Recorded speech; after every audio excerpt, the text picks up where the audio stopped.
കയറിയെങ്കിൽ എല്ലാവരെയും തിരുത്തിക്കളയെന്നെല്ലാം വിചാരിക്കും. ചെമ്മീൻ എന്നൊരു സിനിമ, ആ സിനിമയാണ് മധുസാറിലേക്ക് പ്രേക്ഷകരെ ഏറ്റവും കൂടുതൽ അടുപ്പിച്ചതെന്ന് ഞാൻ പറഞ്ഞത് അത് തെറ്റുമോ? എനിക്ക് ജീവിതത്തിൻ്റെ ഒരു ഭാഗമല്ലേ അത്. അതങ്ങനെ ആയിപ്പോയത് കാരണം ഒരു വ്യത്യസ്ത. അമ്മ സംഘടനയ്ക്ക് വേണ്ടി ആത്മാർത്ഥമായിട്ട് നിന്ന ആള് തന്നെയാണ് മധുസാർ. അമ്മയായിക്കോട്ടെ, പെക്കെ ആയിക്കോട്ടെ. സിനിമയിൽ മധുസാറിൻ്റെ അടുത്ത് ആരെങ്കിലും മോശമായ രീതിയിൽ എന്തെങ്കിലും സംസാരിച്ചിട്ടുണ്ടോ? ആരോടെങ്കിലും സ്വാതന്ത്ര്യം ചോദിച്ചിട്ട് അഭിനയിക്കാൻ പാടില്ല. മോഹൻലാലും മമ്മൂട്ടിയും ഇപ്പോൾ അഭിനയിച്ചുകൊണ്ടിരിക്കുകയാണ്. അവരുടെ കൂടെയൊക്കെ അഭിനയിച്ചതാണ്. അതാണ് ആക്ടറുടെ പണി, നല്ല ഡയലോഗ് തിരുത്തലല്ല. അങ്ങനെ ഒത്തിരി കഥകൾ വേണ്ടാന്ന് വെച്ചിട്ടുണ്ടല്ലേ? ചുറ്റുപാട് കാണുന്നതും നോക്കുന്നതും എല്ലാം നോക്കിയിട്ട് ഏറ്റവും ഇഷ്ടപ്പെട്ട അന്നത്തെ സിനിമയിലെ പാട്ടുകൾ അതായിരിക്കും. ഇപ്പോഴാണ് അതിൻ്റെ വില ശരിക്കും മനസ്സിലാക്കുന്നത്. എന്നും മധുസാറിന് ഒരു സാറെന്ന ഒരു സ്ഥാനമാണോ, ഒരു അച്ഛൻ എന്ന സ്ഥാനമാണോ അവർ തരുന്ന മനസ്സിൽ? രണ്ടുപേരും ഇട്ടാലും ബാക്കി കുറേ പടങ്ങൾ വന്നു പോകും.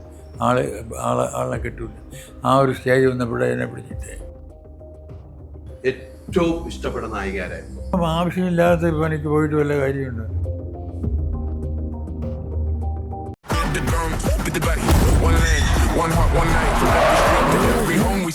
ഈ ഓണത്തിന് മൈജിയിൽ നിന്ന് പർച്ചേസ് ചെയ്യുമ്പോൾ 20 കാറുകൾ, 25 സ്കൂട്ടറുകൾ, 50 ഇന്റർനാഷണൽ ട്രിപ്പുകൾ, 1 ലക്ഷം രൂപ വീതം 100 പേർക്ക്. ബമ്പർ സമ്മാനമായി BMW കാർ, 30 കോടി രൂപയുടെ ഉറപ്പായ സമ്മാനങ്ങളും ഡിസ്കൗണ്ടുകളുമായി. മൈജി ഓണം മാസ് ഓണം.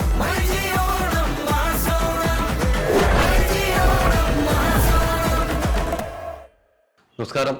ഞാൻ ഒത്തിരി ആഗ്രഹിച്ചു, ജീവിതത്തിൽ ഏറ്റവും കൂടുതൽ ആഗ്രഹിച്ച ഒരാളുടെ അടുത്താണ് മധുസാറിൻ്റെ അടുത്ത്. മധുസാറെ നമസ്കാരം. നമസ്കാരം. ജീവിതത്തിൽ ഒത്തിരി ആഗ്രഹിച്ചു മധുസാറിൻ്റെ കൂടെ ഇങ്ങനെ ഒന്ന് അടുത്തിരിക്കാൻ വരെ. ഒരാഗ്രഹമാണ് സഫലമായിരിക്കുന്നത്. ഒത്തിരി സിനിമകൾ കണ്ടിട്ട്, നമ്മുടെയൊക്കെ ജീവിതകാലത്തിൽ കണ്ടേക്കുന്ന സിനിമകൾ മധുസാറിനെ കണ്ടാണ് നമ്മൾ സിനിമകൾ കണ്ടത്. ഇപ്പം മധുസാറിനെ കാണുമ്പോൾ എനിക്കുണ്ടാകുന്ന ഒരു സന്തോഷം വലുതാണ് മധുസാറെ, പറഞ്ഞാൽ തീരില്ല. അതാണ് ഏറ്റവും വലിയ സന്തോഷം. ഇങ്ങനെ ഒന്ന് മിണ്ടാൻ പോലും കൊതിച്ച ഒരു മനുഷ്യനാണ് ഞാൻ. ആ സാറിൻ്റെ അടുത്താണ് ഇരിക്കുന്നത്. സാർ ഇപ്പോൾ ഒത്തിരി സിനിമകളായി. സാറിന് എന്നും മനസ്സിൽ ഓർത്തു വയ്ക്കുന്ന സിനിമ ചെമ്മീനാണോ അതോ അത് കഴിഞ്ഞിട്ടുള്ള സിനിമകളാണോ? പിന്നെ പല സിനിമകളുണ്ട്, അതിലൊന്ന് ചെമ്മീനുമാണ്. കുറേ ആളുകളുടെ കൂടെ അഭിനയിച്ചു, എത്രയോ തലമുറയുടെ കൂടെ അഭിനയിച്ചു വന്നു. ഇപ്പോഴും അഭിനയം എന്നൊരു മോഹം മനസ്സിൽ ഇപ്പോഴും ഇല്ലേ? ഇല്ല, അഭിനയം വേണ്ട ഇപ്പം മോഹമില്ല സിനിമയിൽ. കാരണം ഇപ്പോൾ വരുന്ന റിപ്പീറ്റഡ് ആയിട്ടുള്ള ക്യാരക്ടേഴ്സാണ് വരണേ. അപ്പോൾ പ്രത്യേക അട്രാക്ഷൻ തോന്നൂലല്ലോ. അങ്ങനെയുള്ള ക്യാരക്ടർ ഇപ്പം ഇറങ്ങുന്ന സിനിമകൾ തന്നെ ഈ കുടുംബ സിനിമകൾ കുറവാണ്. അതങ്ങനെ ശ്രദ്ധിച്ചിട്ടുണ്ടോ സാറ്? ഇപ്പോൾ ഇറങ്ങുന്ന സിനിമകൾ അധികം എനിക്ക് കാണാൻ പറ്റണില്ല. അവസാനമായിട്ട് കണ്ട സിനിമ ഏതാണ് സാറ്? അവസാനം ഏതാണ്ടൊക്കെ കണ്ടു. കാരണം ഒന്നും മുഴുവനും കണ്ടിട്ടില്ല. പക്ഷേ 1-2 പടങ്ങൾ മാത്രമേ മുഴുവനും കണ്ടിട്ടുള്ളൂ. മുഴുവനായിട്ട് കണ്ടിട്ടുള്ളൂ. അതെ അല്ലേ? ഇപ്പം നമുക്കിപ്പോൾ മലയാളത്തിലെ ഏറ്റവും വലിയ തലമുറന്ന ഒരാളെന്ന് വെച്ചാൽ മധുസാറാണ് ഇപ്പോൾ നിൽക്കുന്നത്. മലയാള സിനിമയിൽ മധുസാറിൻ്റെ കൂടെ അഭിനയിച്ച മോഹൻലാലും മമ്മൂട്ടിയും ഇപ്പോൾ അഭിനയിച്ചുകൊണ്ടിരിക്കുകയാണ്. അവരുടെ കൂടെയൊക്കെ അഭിനയിച്ചതാണ്. അവരുടെയൊക്കെ ഓർമ്മയിൽ കൊണ്ടുവരാണെങ്കിൽ ഒരു സംഘടനയിൽ, അമ്മ സംഘടനയിൽ മധുസാർ ഉണ്ടായിരുന്നതാണ്. അതൊക്കെ ഓർക്കുകയാണെങ്കിൽ എന്തായിരിക്കും ഇവരുടെ ഒരു അഭിനയ ജീവിതം, കൂടെ ഉണ്ടായിരുന്ന അനുഭവം? ഇതിലങ്ങനെ ഓർക്കാനൊന്നുമില്ല. കംസ് ആൻഡ് ഗോസ് അല്ലേ. അതിങ്ങനെ ഓരോന്നൊക്കെ സംഭവിക്കുന്നു, നമ്മളതിൽ പാർട്ണറാകുന്നു, അത് കഴിയുന്ന വേറെ അങ്ങനെ പോകണമെന്നുള്ളത്. ഇതെല്ലാം ഓർത്ത് വെച്ചാൽ പിന്നെ ഇപ്പോഴത്തെ കാര്യമായിരിക്കും. ഇപ്പോഴും ആ കൗണ്ടറടി ഇപ്പോഴും ഉണ്ട് സാറ്.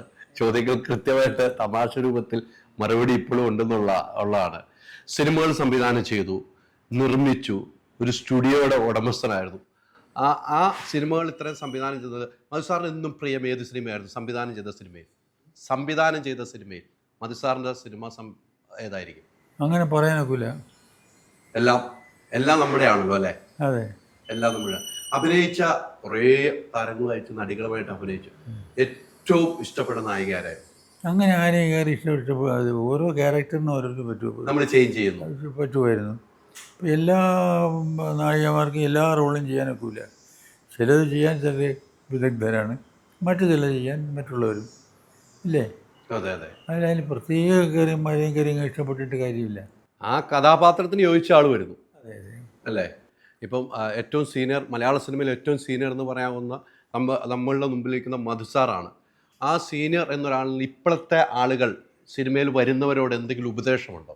ഉപദേശം അവർ ചിരിക്കും. ചുമ്മാ ആവശ്യമില്ലാത്ത പണിക്ക് പോയിട്ട് വല്ല കാര്യമുണ്ട്. അവർക്ക് നമ്മക്കാലം വിവരമുള്ളവരാണ് അവർ. കയറി ഉപദേശിക്കാൻ പോയാൽ അവർ ഉള്ളിൽ ശരിക്കും പുറത്ത് വിഷു വെച്ചിട്ട് കാണിക്കില്ലായിരിക്കും. പുറത്ത് വലിയ സ്നേഹം കാണിക്കും. അതുകൊണ്ട് ഞാൻ അതിന് പോകാറില്ല. പോകാറില്ല. ഈ പണ്ട് ലൊക്കേഷനിൽ നിന്ന് ലൊക്കേഷനിലേക്കുള്ള യാത്രയാണ് സാറേ. അടുത്ത ലൊക്കേഷൻ പെട്ടെന്നാണല്ലോ യാത്ര. അത് ഇങ്ങനെ യാത്ര ചെയ്യുമ്പം ജീവിതത്തിലേക്ക് നമ്മൾ വീടുകളിലേക്ക് വരവ് കുറവാണ്. അതൊക്കെ അന്നൊക്കെ കുടുംബം എന്ന് പറയുമായിരുന്നു. അല്ല, അന്ന് ജീവിതത്തിൻ്റെ ഒരു ഭാഗമല്ലേ അത്. അതങ്ങനെ ആയിപ്പോയത് കാരണം ഒരു പ്രത്യേകതയൊന്നും തോന്നാറില്ല. പറയത്തക്കൊണ്ടൊന്നുമില്ല, ഇതാണ് ലൈഫ്. അപ്പോൾ അതിലങ്ങനെ ജീവിച്ച് പോകുക എന്നുള്ളതല്ലാതെ അതിനെക്കുറിച്ച് ഒന്ന് പറഞ്ഞുകൊണ്ടിരിക്കാൻ പോകുന്നത്. നോ. പണ്ടത്തെ ഡബ്ബിങ് ഒക്കെ ചെന്നൈയിലാണല്ലോ. അപ്പം ഞാൻ കേട്ടിരിക്കുന്ന കഥയാണ്, A class, B class, C class, അങ്ങനെ ഡബ്ബിങ് ഉണ്ട്. അപ്പം സി ക്ലാസ്സിലേക്ക് ഭയങ്കര സൗണ്ടിൽ ഡബ്ബ് ചെയ്യണം, എ ക്ലാസ്സിൽ അത്ര സൗണ്ട് ഉണ്ട്. അപ്പോൾ ഫിലിമൊക്കെ ഇങ്ങനെ കറങ്ങി തീരുന്ന ഒരു സാഹചര്യമുണ്ട്. അത്തരം അനുഭവങ്ങൾ ഓർക്കുമ്പം പണ്ടുള്ളവർ പറഞ്ഞതാണ്, നമ്മൾ പഴയ കുറേ ആൾക്കാർ ഇൻ്റർവ്യൂ പറഞ്ഞു ഇങ്ങനെ സൗണ്ടിൽ ചെയ്യണം, സി ക്ലാസ്സിൽ പോകുമ്പോൾ തിയേറ്ററിൽ സൗണ്ടിൽ ചെയ്യണം. അത് ചെന്നൈ തന്നെ പോവുകയും ചെയ്യണം.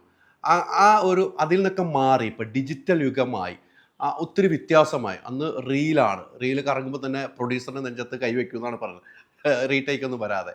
ഇപ്പോൾ ഇത് മാറിയിട്ട് വലിയ സ്പീഡായി, ആ ഡിജിറ്റൽ യുഗത്തിലേക്കായി. ആ കാലഘട്ടവും ഈ കാലഘട്ടത്തിലും അഭിനയിച്ച ഒരു വ്യക്തിയാണ്. അന്നും അഭിനയിച്ചിട്ടുണ്ട്, ഈ കാലഘട്ടത്തിലും അഭിനയിച്ചിട്ടില്ല. ഈ കാലഘട്ടമായിരുന്നോ നല്ലത്, ആ കാലഘട്ടമായിരുന്നോ നല്ലത്? എനിക്ക് ആ കാലഘട്ടം ഈ കാലഘട്ടം ഒരുപോലെയാണ്. കാരണം ഈ കാലഘട്ടം മാറിയത് ഇപ്പോൾ ഇരുന്നുകൊണ്ട് അന്നങ്ങനെ ആയിരുന്നു ഇന്നിങ്ങനെയാണെന്ന് പറയാം. ഇത് സംഭവിച്ചൊരു 5 കൊല്ലം കൊണ്ടായിരിക്കുമല്ലേ. അപ്പോൾ ഓരോ ദിവസവും അനുഭവിച്ച് ആദ്യ ഉള്ള അനുഭവത്തിൽ തന്നെയാണ് ഇപ്പോൾ ഉള്ള അനുഭവം. ഒരു ചേഞ്ച് തോന്നിയിട്ടില്ല. അന്ന് എന്താണോ നമ്മൾ ചെയ്യുന്നത് അത് തന്നെയാണ് ചെയ്യണത്രേ ഉള്ളൂ. ഇരിക്കുന്ന കസേരയോ മനസ്സിലായല്ലേ, സ്ഥലമൊക്കെ മാറിയെന്ന് വരും, ബട്ട് ചെയ്യുന്ന വർക്ക് ഒന്ന് തന്നെയല്ലേ. അഭിനയം തന്നെയാണല്ലോ അല്ലേ. ഈ താരസംഘടന അമ്മയിലൊക്കെ ആദ്യം ഉള്ള മെമ്പർഷിപ്പ് എടുത്ത ആളാണ്. അമ്മ സംഘടനയ്ക്ക് വേണ്ടി ആത്മാർത്ഥമായിട്ട് നിന്ന ആൾ തന്നെയാണ് മധു സാറ്. ഇപ്പോഴും ആ സംഘടന മുന്നോട്ട് പോകുന്നില്ല. ഇപ്പം ഓണക്കിറ്റൊക്കെ എനിക്ക് കിട്ടിയെന്ന് എനിക്ക് തോന്നുന്നു, മധു സാറിനൊക്കെ തന്നിട്ടുണ്ടെന്നാണ് തോന്നുന്നത്. ക്രിസ്മസിൻ്റെ ഓണക്കിറ്റൊക്കെ തന്നിരുന്നോ? എന്തറിയില്ല, കൊണ്ടുവന്നായിരിക്കാം, ഓർമ്മയില്ല എനിക്ക്. അന്നും ആ കാലഘട്ടത്തിലും അങ്ങനെ ഉണ്ടായിരുന്നു, അങ്ങനെ ഒരു എന്തൊക്കെയോ ഉണ്ടായിരുന്നു.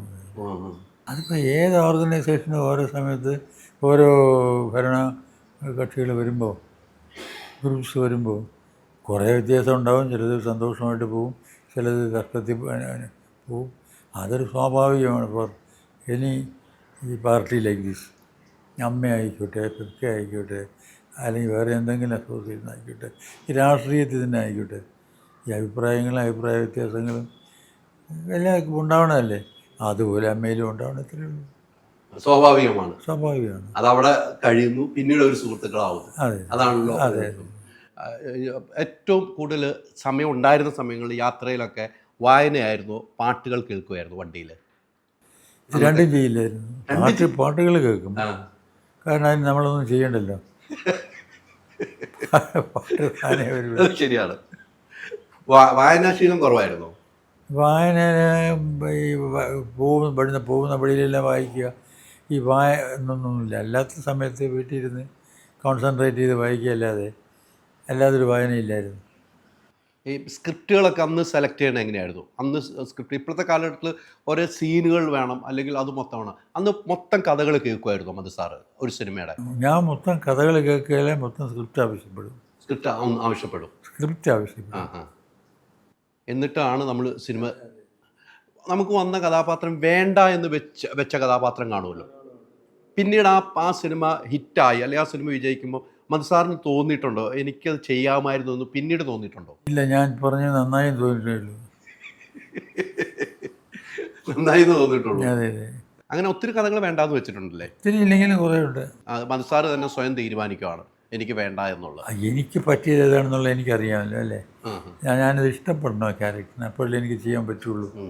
എനിക്കിഷ്ടം തോന്നിയില്ല, അതുകൊണ്ട് ചെയ്തില്ല. അത്ര ചെമ്മീൻ എന്നൊരു സിനിമ, ആ സിനിമയാണ് മധുസാറിലേക്ക് പ്രേക്ഷകരെ ഏറ്റവും കൂടുതൽ അടുപ്പിച്ചതെന്ന് ഞാൻ പറഞ്ഞത് അത് തെറ്റുമോ എനിക്ക്?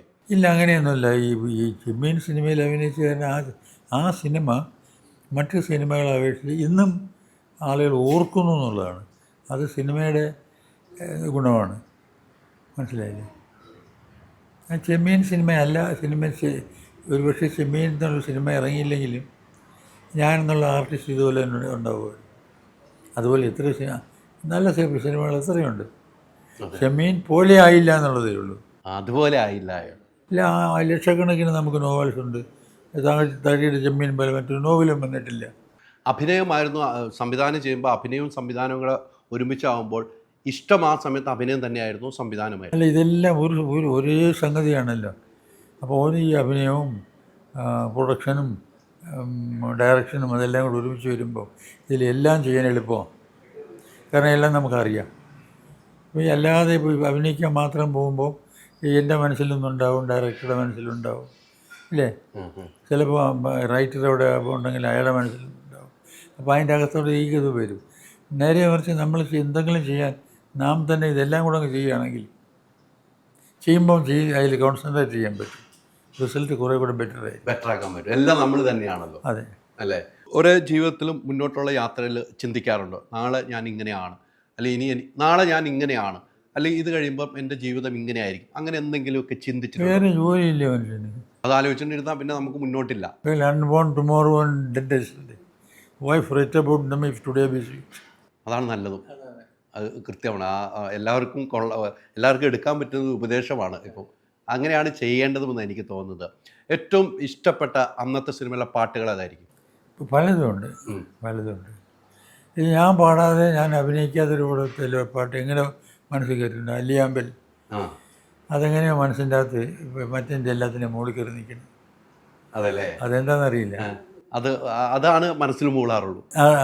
അത് മൂളാറുണ്ട് നമ്മൾ അഭിനയിച്ചിട്ടില്ലെങ്കിലും. അതെ, ആ പാട്ടിനോട് അതിനോട് എന്താന്ന് മനസ്സിലാണോ? എന്തിനാണ് അറിയില്ല. ഇപ്പോഴും അത് അറിയില്ല. ആ പാട്ടിനോട് ഇത്ര പ്രണയം എന്ന് ഓർക്കാൻ പോലും പറ്റുന്നില്ല. എങ്ങനെയാണ് സംഭവിച്ചതെന്ന്, അല്ലേ?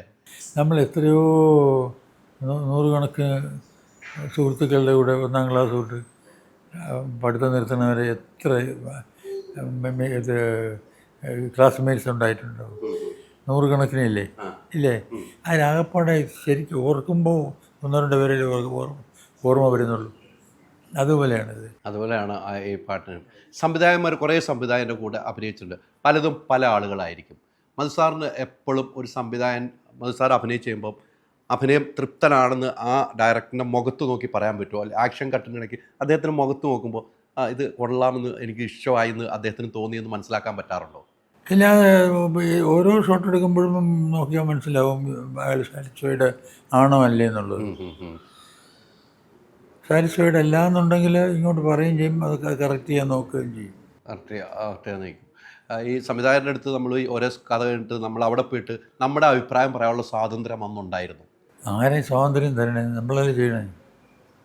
ആരോടെങ്കിലും സ്വാതന്ത്ര്യം ചോദിച്ചിട്ട് അഭിനയിക്കാൻ പോകണം. നമ്മൾ പോയി അഭിനയിക്കാന്നുള്ളൂ. ചിലപ്പോൾ ഡയലോഗുകളിലൊക്കെ മാറ്റം വരുത്താൻ നമുക്ക് കഴിയുമോ? അത് നമ്മുടെ പണിയല്ലല്ലോ. ചില ഡയലോഗ് നമുക്ക് പറയാൻ കഴിയാത്തപ്പോൾ അത് മോശമാണെന്നു. അങ്ങനെയല്ല. അല്ല, നന്നായിട്ട് പറയാൻ ശ്രമിക്കുക. അതാണ് ആക്ടറുടെ പണി. അല്ല ഡയലോഗ് തിരുത്താൻ പാടില്ലെന്ന് ഞാൻ പറയണില്ല. മനുഷ്യർക്കെല്ലാം തെറ്റ് പറ്റുമല്ലോ. അപ്പോൾ എഴുത്തുകാരനും ചില ഇത് പറ്റും, അതൊക്കെ ഒന്ന് സൂക്ഷിക്കപ്പെടുകയാണെങ്കിൽ തെറ്റൊന്നുമില്ല. പക്ഷെ അതിന് പകരം കയറിയെങ്കിൽ എല്ലാവരെയും തിരുത്തിക്കളയെന്നെല്ലാം വിചാരിക്കണം. അബദ്ധമാണ്, തെറ്റാണ്, പാടില്ല എന്നുള്ളത്. ഈ സ്ക്രിപ്റ്റുകളിലെ ഇടപെടൽ പോലെ ഒന്നിലും നമ്മൾ പോവുക, നമ്മൾ അഭിനയിക്കുക, നമുക്ക് പേഴ്സണലായിട്ട് എന്തെങ്കിലും പറയാൻ വേണ്ടി പറയുക. തിരുത്തൽ ഇടപെടാതിരിക്കുന്നതായിരിക്കും ഏറ്റവും ബെറ്റർ. അതാണ് ഞാൻ മിക്കവാറുള്ളപ്പോൾ ഞാൻ അഭിനയിച്ച പടത്തിൽ എഴുതിയിട്ടുള്ള സ്ക്രിപ്റ്റുകളെല്ലാം വായിച്ചിട്ടേ പോയിട്ടുള്ളൂ. അതുകൊണ്ട് എനിക്ക് ഓൺ ദി സ്പോട്ട് വലിയ തിരുത്തലിൻ്റെ ഒന്നും ആവശ്യം വന്നിട്ടില്ല. അന്ന് എല്ലാം എഴുതി കൃത്യമായിട്ടാണോ അന്നത്തെ സാധനങ്ങളാണോ എഴുതുന്നത്? ഇല്ല, ഞാൻ ഫുൾ സ്ക്രിപ്റ്റ് വായിച്ചിട്ടേ മിക്കവാറും പോയിട്ടുള്ളൂ. അല്ലാത്തത് ഉണ്ടോ ഇല്ലെന്നല്ല, ഫുള്ള് വായിച്ചിട്ട്. ചിലതല്ലാതെ പോകേണ്ടി വരും. സംവിധായകന്മാരിൽ ഏറ്റവും ഇഷ്ടപ്പെട്ട സംവിധായകൻ്റെ പേര് ഒരാളുടെ പറയാൻ പറ്റുമോ? അതോ എല്ലാവരും ഒരുപോലെയാണെന്ന് ആയിരിക്കുമോ? ഇല്ല, ഇഷ്ടപ്പെട്ടവരെന്ന് പറയാനൊക്കില്ല. എന്നെ സംബന്ധിച്ചിടത്തോളം എന്നെ കൂടുതൽ സഹായിച്ചിട്ടുള്ളത് വിൻസെൻ്റ് മാസ്റ്ററാണ്. മനസ്സിലായില്ലേ? ഇൻട്രൊഡ്യൂസ് ചെയ്തത് രാമകാരിയായിട്ടാണ്. ഈ ശരിക്കും ഒരു ആക്ടറാക്കിയത് വിൻസെൻ്റ് മാസ്റ്ററാണ്. ഈ ഇൻഡസ്ട്രിയിൽ നിലനിർത്തി പോയ സുബ്രഹ്മണ്യം മുതലാളിയാണ്. അതെ. ഇതിനിടയിൽ ധാരാളം പ്രഗത്ഭന്മാരായിട്ടുള്ള ധാരാളം ഡയറക്ടേഴ്സ് 1-2 വർക്ക് ചെയ്തിട്ടുണ്ട്. For example P.N. മേനോൻ എടുത്തു പറയുന്ന പല പടങ്ങളും അദ്ദേഹം ഡയറക്റ്റ് ചെയ്തതാണ്, അല്ലേ? അങ്ങനെ പലരുമുണ്ട്. പല ആളുകളുമുണ്ട്. കൂടെ അഭിനയിച്ച് മമ്മൂട്ടി, മോഹൻലാലിൻ്റെ കൂടെയൊക്കെ അഭിനയിച്ചിട്ടുണ്ട്. ആ കാലഘട്ടത്തിലൊക്കെ അഭിനയിച്ചു വന്ന ആളാണ്. ഇവർ രണ്ടുപേരുടെ ഒപ്പവും അഭിനയിച്ചിട്ടുണ്ടെന്ന് എനിക്ക് തോന്നുന്നത്. അങ്ങനെ അഭിനയിച്ചിട്ടുണ്ട്. ഇവർ രണ്ടുപേരും ഇപ്പോഴും മലയാള സിനിമയിൽ ഇങ്ങനെ നിൽക്കുമ്പോൾ കാണുമ്പോൾ മധുസാറിനുണ്ടാകുന്ന സന്തോഷം വലുതായിരിക്കുമെന്ന് ഞാൻ സ്വയം വിശ്വസിക്കുന്ന ഒരാളാണ്. ആണല്ലോ. അവരൊക്കെ വിളിക്കാറുണ്ടോ, വരാറുണ്ടോ? അവർ കൂടെ വരാറുണ്ട്. അതൊക്കെയാണ് വലിയ സൗഹൃദം എന്ന് പറയുന്നത് അല്ലേ? എന്നും മധുസാറിന് ഒരു സാറെന്ന ഒരു സ്ഥാനമാണോ, ഒരു അച്ഛൻ എന്ന സ്ഥാനമാണോ അവർ തരുന്ന മനസ്സിൽ? ഇന്നല്ല, അങ്ങനെയല്ല. ഞാൻ അവരുടെ ഒരു സഹപ്രവർത്തകൻ എന്നുള്ള സാധനമാണ് എനിക്ക് തന്നിട്ടുള്ളത്. അവരെ മനസ്സിൽ വല്ലതും ഉണ്ടോയെന്ന് ഞാൻ കരുതി നോക്കിയിട്ടില്ല. മധുസാറിൻ്റെ ഈ പണ്ടും ഇങ്ങനെ ഡയലോഗുകൾ പറയായിരുന്നു. ആളുകൾ പറയുമ്പോൾ ഞാൻ വായിച്ചിട്ടുണ്ട്, കൗണ്ടറുകൾ പറയുന്നു. അപ്പോൾ തന്നെ പെട്ടെന്ന് കൗണ്ടർ, ഇപ്പോഴും ആ കൗണ്ടറുകൾ വരുന്നുണ്ടോ, എനിക്ക് ഇടയ്ക്കിടയ്ക്ക് കിട്ടുന്നുണ്ട്, കൗണ്ടറുകൾ കിട്ടുന്നുണ്ട്. അപ്പോൾ എനിക്ക് ഭയങ്കര സന്തോഷമാണ്. ഈ ജഗതിച്ചേട്ടൻ്റെ കൂടെ ജഗതിച്ചേട്ടൻ ഇപ്പോൾ സുഖമില്ലാതെ കിടക്കുകയാണ്. ജഗതിച്ചേട്ടൻ്റെ കൂടെ അഭിനയിച്ചിട്ടുണ്ട്. അമ്പിളിച്ചേട്ടൻ്റെ കൂടെ ഞാൻ ജഗതി ശ്രീകുമാറിനോട് അഭിനയിച്ചിട്ടുണ്ട്. അത് നിങ്ങൾ തമ്മിൽ അഭിനയിക്കുമ്പോൾ ഞാൻ കേട്ടിരിക്കുന്ന ചില സമയത്ത് അമ്പിളിച്ചേട്ടൻ അഭിനയിച്ച് വരുമ്പോൾ എന്തെങ്കിലും സാധനം അവിടെ കണ്ട് അതുപോലും ചിലപ്പോൾ ഇതിൻ്റെ ഒരു കഥാപാത്രമാക്കി മാറ്റി വയ്ക്കുമെന്ന് പറയാറുണ്ട്. അങ്ങനെയൊക്കെ മധുസാറിൻ്റെ അടുത്തും ഉണ്ടായിട്ടുണ്ടെന്ന് ഞാൻ കേട്ടിരിക്കുന്നത്. അല്ല, അത് ജഗതിക്കുള്ളൊരു വലിയ കഴിവ് ഇതാണ്. നമ്മളൊരു സീനിൽ അല്ലെങ്കിൽ ഒരു ഷോട്ടിൽ എന്തെങ്കിലും നാം കണ്ടാൽ അതും അതിൻ്റെ കൂടെ എന്തെങ്കിലും കൊണ്ട് ചേർത്ത് അതിനെ കുറേ കൂടെ ഭംഗിയായിട്ട് അവതരിപ്പിക്കുമായിരുന്നു. അതൊരു വലിയ കഴിവാണ്. അത് ചുറ്റുപാട് കാണുന്നതും നോക്കുന്നതും എല്ലാം നോക്കിയിട്ട് ഇതിൽ എന്തെല്ലാം എടുത്തിട്ട് തട്ടാൻ പറ്റും അതെല്ലാം ഉപയോഗിക്കും ജഗതി. അതൊരു ഭയങ്കര കഴിവാണ്. അത് ഞാൻ കേട്ടിരിക്കുന്നത്. അതുകൊണ്ടാണ് മധുസാറിൻ്റെ കൂടെ അഭിനയിച്ച കാലഘട്ടത്തിലൊക്കെ ആ ഒരു കഴിവ് അത് എല്ലാവർക്കും ഉണ്ടാവണമെന്നില്ല അല്ല സാറേ? അല്ല, അഭിനയിക്കാൻ പോയി നിൽക്കുമ്പം ജഗതിച്ചേട്ടൻ എല്ലാം ഇങ്ങനെ നോക്കുമെന്നാണ് പറയുന്നത്. ഇപ്പോൾ മധുസാറ് പറഞ്ഞ പോലെ ഇങ്ങനെ നോക്കിയിട്ട് കറക്റ്റ് അതിന് യൂസ് ചെയ്യും. വലിയ ഈ പാട്ടുകളിൽ നേരത്തെ പറഞ്ഞൊരു പാട്ടുണ്ട്. അന്നത്തെ കാലഘട്ടത്തിലെ പാട്ടുകളും ഇന്നത്തെ കാലഘട്ട പാട്ടുകളുമായിട്ട് ഒത്തിരി വ്യത്യാസമുണ്ട്. പാട്ടുകളിലല്ല, ഇപ്പോൾ ഓർക്കസ്ട്രയിലാണ് കൂടുതൽ കേൾക്കുന്നത്. അങ്ങനെ മധുസാറിന് തോന്നിയിട്ടുണ്ടോ? ഉണ്ട്. പാട്ട് എന്ന് പറഞ്ഞ് കാണുമ്പോൾ കൊച്ചു പിള്ളേർ പോലും പാടുകയാണെങ്കിൽ പഴയ പാട്ടുകളാണ് പാടുന്നത്. പക്ഷേ അതിൻ്റെ രസം എന്താണെന്ന് പറഞ്ഞാൽ പണ്ട് സിനിമയിൽ ഈ പാട്ട് വരുമ്പോൾ ആളുകൾ ബീഡി വലിക്കാൻ പുറത്ത് പോകുമായിരുന്നു. ഇപ്പോഴാണ് അതിൻ്റെ വില ശരിക്കും മനസ്സിലാക്കുന്നത്. പഴയ പാട്ടുകളുടെ വില അറിയുന്ന ഇപ്പോഴാണ്. ഇപ്പോൾ തിയേറ്ററിൽ നിന്ന് ആ പരിസരത്ത് തന്നെ വലിക്കാൻ ആരും പോകാറില്ല. അന്ന് ഈ പറഞ്ഞ പോലെ എല്ലാം ചെറിയ തിയേറ്ററിലാണ്, അതിങ്ങനെ പോകും. അന്ന് ചെന്നൈയിലാണല്ലോ യാത്ര. അങ്ങനെ ഒത്തിരി യാത്ര, ഡബ്ബിങ്ങിന് പോകണം. ചെന്നൈയിലായിരുന്നല്ലോ അന്ന് മലയാള സിനിമ എന്ന് പറയുന്നത്. ആ സമയത്തുള്ള യാത്ര അത്രമാത്രം ബുദ്ധിമുട്ട് അനുഭവിച്ചിട്ടുണ്ടോ? യാത്ര, ട്രെയിൻ കിട്ടാൻ? ഇല്ല, അത് പിന്നെ ഒരു ദിവസമല്ലല്ലോ, ഒരു രണ്ട് ഇത് you get used to it. ഇതാണ് തൊഴിൽ, ഇതാണ് നമ്മുടെ ലൈൻ. ഇത് ചെയ്ത് അതിങ്ങനെ ഒരു ചുമ്മാ ഇരിക്കുന്നവന് എന്താണോ വീട്ടിൽ ചെയ്യണത് അതുപോലെ തന്നെയാണ് ദിവസവും സഞ്ചരിക്കുന്നവനും ചെയ്യണതല്ലേ. അപ്പോൾ അതൊരു അതിൻ്റെ കൂടെ ചേരുക എന്നുള്ളതല്ലാതെ അതൊരു പ്രത്യേക കാര്യമാണ്, പ്രത്യേക ബുദ്ധിമുട്ടാണെന്നൊന്നും തോന്നിയിട്ടില്ല. ചെന്നൈയിൽ തന്നെ ആയിരിക്കുമല്ലോ കൂടുതൽ താമസവും? അധികവും. എന്തുകൊണ്ടും മധുസാറിൻ്റെ ഒരു ജീവിതയാത്ര പല രീതിക്കും മധുസാറിൻ്റെ ജീവിതം വെച്ചൊരു സിനിമയാകണം. മധുസാറിൻ്റെ യാത്ര അങ്ങനെ ഒരു സിനിമ ആകണമെന്ന് ആരെങ്കിലും മധുസാറിനെ സമീപിച്ചാൽ അതിന് അനുമതി കൊടുക്കുമോ? സ്ക്രിപ്റ്റ് എഴുതിക്കൊണ്ടോ ഞാൻ വായിച്ചിട്ട് പറയാമെന്ന് പറയും. സ്ക്രിപ്റ്റ് എഴുതിക്കൊണ്ടുപോവാ മധുസാറ് തയ്യാറാണ്. മധുസാറ് ജീവിതകഥ സ്ക്രിപ്റ്റ് എഴുതിക്കൊണ്ടു വന്നാൽ മധുസാറ് തയ്യാറാണെന്നുണ്ട്. അത് കേൾക്കുന്ന പ്രൊഡ്യൂസർമാരോടാണ് ഞാനിപ്പോൾ പറഞ്ഞത്.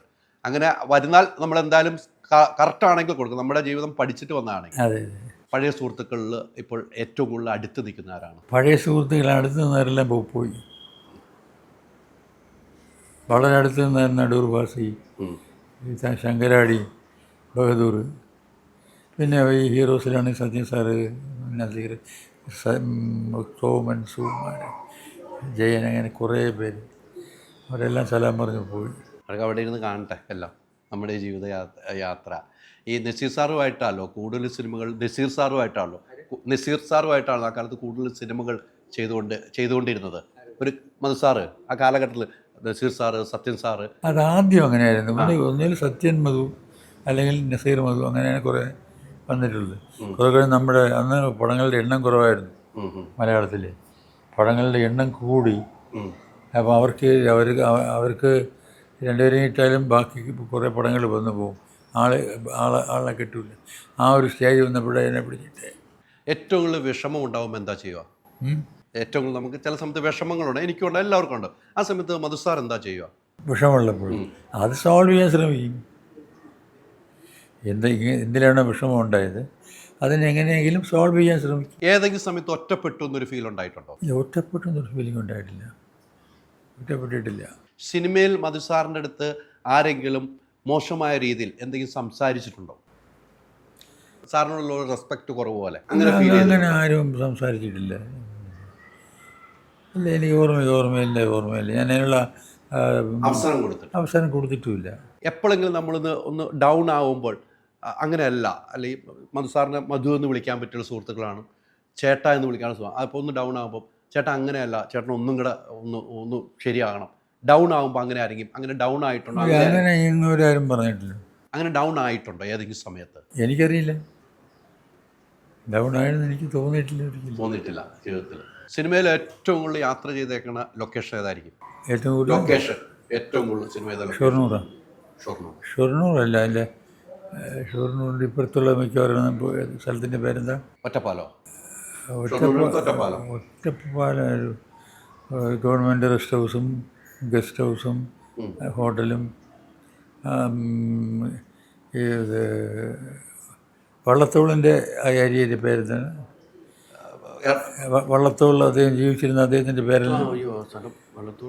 ഒറ്റപ്പാലമല്ല, അത് ഒരു ഒറ്റപ്പാലമാണോ? എന്നാ അത് തന്നെ ഒറ്റപ്പാലമാണ് ഏറ്റവും കൂടുതൽ ലൊക്കേഷൻ ഉണ്ടായിരുന്നത്. ഇന്നത്തെ പോലെയല്ല, അന്ന് സെറ്റുകൾ ഇടൽ കുറവായിരിക്കും, ഒറിജിനലായിരിക്കും. ഇന്ന് സെറ്റുകൾ ഇട്ടാണ് പോകുന്നത്, വീടുകൾ വരെ സെറ്റുകളായിരിക്കും. അന്ന് എല്ലാം ഒറിജിനലായിട്ടായിരിക്കുമല്ലോ ഷൂട്ടിങ് ലൊക്കേഷനിലുണ്ടാവും. ഇപ്പോഴാണ് ഒറിജിനലായത്. പണ്ട് സെറ്റൊക്കെ സ്റ്റുഡിയോയിലായിരുന്നു. വീടിൻ്റെ ഇൻറ്റീരിയറും എക്സ്റ്റീരിയറും ഒക്കെ സ്റ്റുഡിയോയിൽ, അല്ലാതെ പുറത്ത് ഉള്ള കാഴ്ചകൾക്ക് വേണ്ടി ഔട്ട്ഡോറും. ഒരു സിനിമയുടെ ഡബ്ബിങ് എത്ര ദിവസം കൊണ്ട് തീർക്കുമായിരുന്നു സാറ്? ഒരു സിനിമയുടെ പൂർണ്ണമായിട്ടും ഒരു സിനിമയുടെ ഡബ്ബിങ് എത്ര ദിവസം കൊണ്ട് തീർക്കും? അത് അവൈലബിലിറ്റി ഓഫ് ആർട്ടിസ്റ്റ്, നമ്മുടെ അങ്ങനെ പല കാര്യങ്ങളെ ആശ്രയിച്ചിരിക്കും. അല്ലാതെ ഡയറക്റ്റായിട്ട് കുറേയൊക്കെ ഷൂട്ട് ചെയ്യുന്നുണ്ടെങ്കിൽ ഒരു ദിവസം 2 ദിവസം കൊണ്ട് തീർക്കാം, അല്ലെങ്കിൽ കൂടുതൽ വേണ്ടി വരും. വിദേശ യാത്രകളൊക്കെ പോയിട്ടുണ്ടല്ലോ, വിദേശ യാത്രകൾക്ക് പ്രോഗ്രാമിനൊക്കെ പോയിട്ടുണ്ട് ആ കാലത്ത്? വിദേശ പ്രോഗ്രാം പോയിട്ടുണ്ട്, ധാരാളം പോയിട്ടുണ്ട്. അന്ന് എന്തെങ്കിലും അബദ്ധം പറ്റിയിട്ടുണ്ടോ യാത്രയിൽ? നമ്മൾ പല ആളുകൾക്ക് അന്ന് ആദ്യമായിട്ട് പോകുമ്പോൾ അബദ്ധങ്ങൾ പറ്റുമല്ലോ, അങ്ങനെ ഫ്ലൈറ്റിൽ കയറാൻ നിൽക്കുമ്പോൾ അബദ്ധങ്ങൾ, അങ്ങനെ എന്തെങ്കിലും പറ്റിയത് ഓർക്കുന്നുണ്ടോ? അപ്പോൾ തമാശക്കെങ്കിലും ആരെങ്കിലും എന്തെങ്കിലും പറഞ്ഞാൽ? ഇല്ല, അങ്ങനെ പറ്റിയിട്ടില്ല. അതൊന്നും ഓർക്കുന്നില്ല. ഇനിയുള്ള ജീവിതവും ഇങ്ങനെ തന്നെ ഇനിയും ആയുസോടി എന്നും ദൈവത്തിനോട് നമ്മൾ പ്രാർത്ഥിക്കുന്ന പോലെ കിടക്കരുത് എന്നാണല്ലോ എല്ലാവരും പ്രാർത്ഥിക്കാറുള്ളൂ. അത് സാർ ഇങ്ങനെ ഇരിക്കണ കാണുമ്പോൾ ഉള്ള സന്തോഷം വലുതാണ് സാറേ. ഇന്ന് കാണാനും ഇത്ര നേരം ഇരിക്കാനും കഴിഞ്ഞ വലിയ ഭാഗ്യമായിട്ട് എൻ്റെ ജീവിതത്തിൽ കണക്ക് കൂട്ടുന്നു. ഓണമാണ്, ഓണാശംസകൾ നേരുകയാണ്. എത്ര ഓണം ഞാനും നേരുന്നു. എത്ര ഓണമുണ്ടതാണ്, ഇനിയും ഓണങ്ങൾ ഉണ്ടാകാൻ സാറിനുണ്ടാകണം, ദീർഘായുസ്സുണ്ടാകണം. ഒത്തിരി സന്തോഷം. Thank you.